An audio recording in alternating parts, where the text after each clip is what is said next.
So earlier this year, I tested Lenovo's Legion Tab Gen 3, an 8-inch gaming tablet that held up really well against the iPad mini. But not long after, RedMagic, the gaming phone brand, reached out and asked if I wanted to test its brand new gaming tablet, the RedMagic Astra. After a few weeks of using it, I can say this straight up. While Lenovo's Legion Tab is still excellent, the Astra beats it in a couple of key ways. Most importantly, performance. This thing is just faster, smoother, and feels more purpose-built for gaming.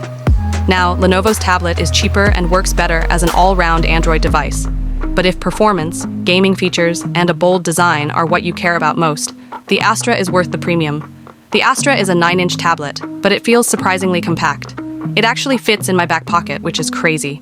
The design is kind of iPad mini-like, with flat edges and rounded corners, but the bezels here are slimmer, only 4.9 millimeters, which makes Apple's Mini look a bit dated. You also get a fingerprint sensor built into the power button, face unlock via the 9-megapixel front camera, and a single 13-megapixel rear camera that's fine, nothing special. But honestly, cameras aren't why you'd buy this thing. This is where RedMagic flexes. The Astra is powered by Qualcomm's Snapdragon 8 Elite processor, paired with up to 24 gigabytes of LPDDR, 5x RAM, and 1 terabyte of UFS 4.1 storage. Even the base model, at $549, is loaded with 12 gigabytes of RAM and 256 gigabytes of storage. The one I tested had 16 gigabytes RAM and 512 gigabytes storage at $699. On top of that, RedMagic includes its own Red-Core R3 Pro chip, which offloads some gaming tasks from the Snapdragon so the main chip can stay cooler and keep performance high. And the result? This tablet absolutely flies. Every game I tried ran buttery smooth. I was hitting 120 frames per second in Call of Duty. Mobile and RedMagic's Game Center software even lets you boost games like Genshin Impact from 60 frames per second to 120 frames per second. The Astra's screen is a 9.1-inch OLED with a 2400 by 1504 resolution, 165 Hz refresh rate, and up to 1,600 nits of brightness. It looks gorgeous, easily one of the best displays I've seen on a tablet this size. Perfect for gaming, videos, or just scrolling. The speakers are dual DT-SX Ultra units. They're good, though not as full as the 4-speaker setup you'd find on bigger, pricier tablets. For serious gaming, I'd still recommend headphones. Inside, you've got an 8,200 mAh battery, with support for up to 80-watt fast charging. I was able to get through a couple of days with moderate use and a few hours of gaming. On a streaming test, it lasted about 10.5 hours. The downside?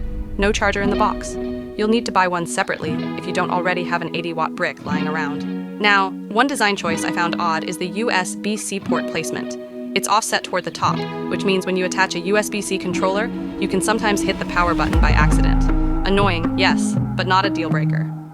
RedMagic says the placement helps keep charging cables out of the way, while gaming, which honestly does make sense. Also, while the Astra supports an active pen, RedMagic doesn't sell one yet. Accessories like the charger, folio case, and screen protector also cost extra, whereas Lenovo includes those in the box. RedMagic has cleaned up its software a lot in recent years. It's basically stock Android 15 with some gaming tweaks. There's still some bloatware, but you can remove most of it. The biggest weak point is updates. Historically, RedMagic hasn't been great with long-term software support, so don't expect many big Android upgrades. Here's the bottom line. The RedMagic Astra is the best small gaming tablet you can buy right now. The Legion Tab is cheaper and comes with more in the box, but it's already behind in specs and design. The iPad mini? Huge bezels, weaker performance, and more expensive. Yes, the Astra's higher configurations get pricey, and you'll need to buy accessories separately. But if your main priority is gaming performance on the go, nothing else comes close. If you're all in on mobile gaming, the RedMagic Astra is the tablet to get. So, would you spend $549 to $899 on a gaming-focused tablet like this? Or stick with something more general purpose like an iPad mini or a Lenovo Legion Tab? Let me know in the comments.